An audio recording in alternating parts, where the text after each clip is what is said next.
बिस्मिल्लाहिर्रहमानिर्रहीम। अस्सलाम वालेकुम नाज़रीन, उम्मीद करता हूं कि आप जहां भी होंगे खैर वाफियत से होंगे। ईरान की जानब से इसराइल के ऊपर रात गए एक बहुत बड़ा हमला किया गया और अब उस हमले को लेकर मुख्तलिफ सवालात खड़े हो गए हैं। एक तरफ तो ये कहना है कि ईरान की एक बहुत बड़ी कार्रवाई है जिससे उम्मत मुसलमान को भी एक ठंडी हवा का झोंका आया और खासतौर पर फलस्तीनी मुसलमानों के लिए एक खुशाइन बात है कि उम्मत मुसलमान में से एक मुल्क उठा है और उसने फलस्तीनियों की आवाज बनते हुए इसराइल के ऊपर जवाबी हमला किया है। जबकि दूसरी जानब यह भी कहा जा रहा है कि ये ईरान की जानब से एक फिक्स्ड मैच था। बजाते खुद ईरान के इसराइल के साथ बहुत अच्छे ताल्लुकात हैं, लिहाजा ईरान ने ये एक टोपी ड्रामा करते हुए एक फिक्स्ड मैच इसको बनाकर एक प्लान तरीके से ये हमला किया। क्या ये वाकई एक फिक्स्ड मैच था या इसको एक पहले से ही प्लान किया गया था? आज के इस व्लॉग में मुकम्मल तफसील के साथ डिस्कस करेंगे। इस व्लॉग में हम 5 ऐसी वजूहात आपके सामने रखेंगे जिन वजूहात को अगर बगौर उनका जायजा लिया जाए तो ये महसूस होता है कि ये एक फिक्स्ड मैच था। वो हम 5 वजूहात आपके सामने रखेंगे, आप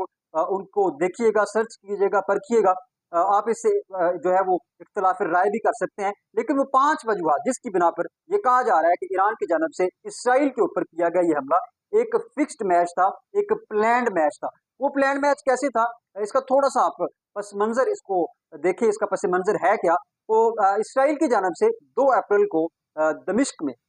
ईरान के कॉन्सुलेट के ऊपर जो है वो हमला किया गया, जिसमें ईरान को बहुत ज्यादा नुकसान का जो है सामना करना पड़ा। अब डेफिनेटली किसी भी मुल्क की सालमियत के ऊपर जब कोई हमला होता है या कोई भी मुल्क किसी दूसरे मुल्क के अंदर घुसकर को हमला करता है, कोई ड्रोन गिराता है या कोई मिसाइल जो है वो दागता है या कोई भी उसकी सालमियत को नुकसान पहुंचाता है, तो उस मुल्क के ऊपर ये वाजिब होता है कि वो अपनी सालमियत के तहफ़्फ़ुज़ के लिए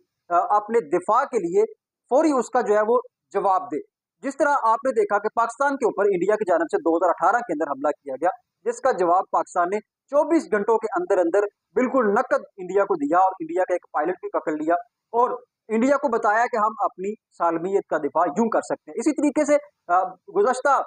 महीने पहले ईरान की जानब से पाकिस्तान के ऊपर मिसाइल जो है वो दागे गए, जिसका फौरी तौर पर 48 घंटों के अंदर अंदर हमारी पाक अफवाज ने जवाब दिया और बताया कि हम अपनी सालमियत के मुहाफ़िज़ हैं और हम अपने इस वतन के मुहाफ़िज़ हैं। यानी कि जब किसी मुल्क के ऊपर किसी भी किस्म का हमला किया जाता है तो उस मुल्क के ऊपर वाजिब होता है, फर्ज होता है कि वो अपनी सालमियत के दिफा के लिए अपने वतन के दिफा के लिए उसका फौरी तौर पर जवाब दे। तो ईरान के ऊपर जब ये हमला हुआ तो ईरान की जानब से 3 दिन गुजर जाने के बाद भी कोई भी किसी किस्म का रद्द-ए-अमल जो है वो सामने नहीं आया और ना ही कोई जवाबी हमला दिया गया। हालांकि जो ईरान है उसके पास इतनी ताकत मौजूद है कि इसराइल को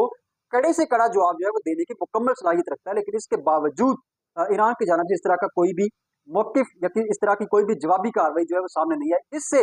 वाज़ेह तौर पर यह ज़ाहिर हुआ दफ़ाई तज़कियाकारों के मुताबिक कि जब इसराइल की जानब से हमला किया गया, तो जब ईरान ने हमला करने की तैयारी की तो एक तीसरा शख्स जो है वो बीच में आन पड़ा और उसने इस मामले को सुलह की तरफ लेकर जाने की कोशिश की और ईरान को यह कहा गया कि आप खामोशी इख्तियार करें। और वो फरीक डेफिनेटली इन दोनों मुमालिक से कोई तगड़ा फरीक था, जिसको जो है वो डेफिनेटली अमेरिका की सूरत में देखा जा रहा है कि अमेरिका की जानब से ईरान को जो है वो ठंडा करने की कोशिश की गई कि आप इसको ना करें। फिर इस मैच को जो है वो फिक्स किया गया। ईरान को जो है वो कुछ टारगेट्स दिए गए, कुछ शराइत-ओ-ज़वाबित रखी गई कि आप इस तरीके से अपनी सालमियत का जो है वो आपका दफा भी बच जाएगा, जिससे मामला जो है वो कशीदगी की जानब भी नहीं बढ़ेंगे। तो इसका सबसे पहली वजह इस फिक्स मैच की तो ये थी कि 48 घंटे गुजर जाने के बाद भी ईरान की जानब से कोई मैच का जो है वो जवाब इसका नहीं दिया गया, कोई भी इसका जवाबी वार इसराइल को नहीं दिया गया। हालांकि ईरान के पास जो है वो हाइपरसोनिक मिसाइल भी मौजूद है, जो कि अगर वो इसराइल के ऊपर फायर करता तो इसराइल को उसका जो है वो कड़ी मुश्किलात का सामना करना पड़ सकता था और काफ़ी उसका नुकसान हो सकता था, लेकिन ईरान की जानब से इस तरह की कोई भी कार्रवाई नहीं की गई। इसकी दूसरी वजह वो ये है कि ईरान की जानब से अब जो हमला किया गया उसमें शाहद ड्रोन जो है वो यूज़ किए गए हैं और 200 के करीब बताया जा रहा है कि शाहद ड्रोन ईरान की जानब से गिराए गए हैं इसराइल के अंदर, जिसको इसराइल का जो दफाई निज़ाम है उसने मार गिराया, आसानी के साथ उनको मार गिराया। तो इससे इसराइल का कोई इतना ज़्यादा नुकसान नहीं हुआ, सिर्फ एक औरत के ज़ख्मी होने की इतलात है और इसके साथ साथ इसराइल का एक हवाई अड्डा जिसकी एक दीवार को नुकसान पहुंचा है। तो ज़ाहिर ये हाइप क्रिएट की जा रही है इंटरनेशनल मीडिया के ऊपर भी और पाकिस्तान के अंदर भी कुछ लोग इसको हाइप दे रहे हैं कि ये ईरान की एक बहुत बड़ी कार्रवाई है और इससे फलस्तीनी मुसलमानों को भी जो है वो हवा का ठंडा झोंका है। लेकिन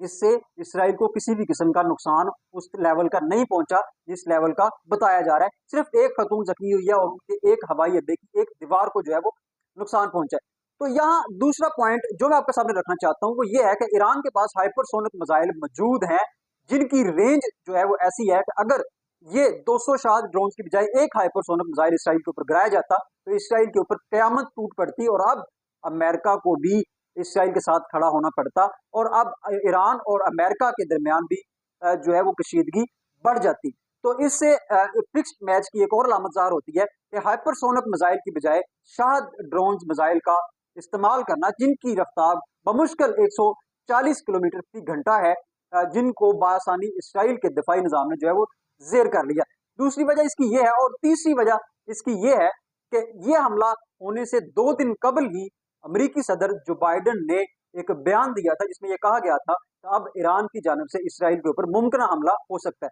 जैसे ही जो बाइडेन साहब का ये बयान आया तो वैसे ही इसराइल की गवर्नमेंट ने अपने जो मखसूस अदारे हैं,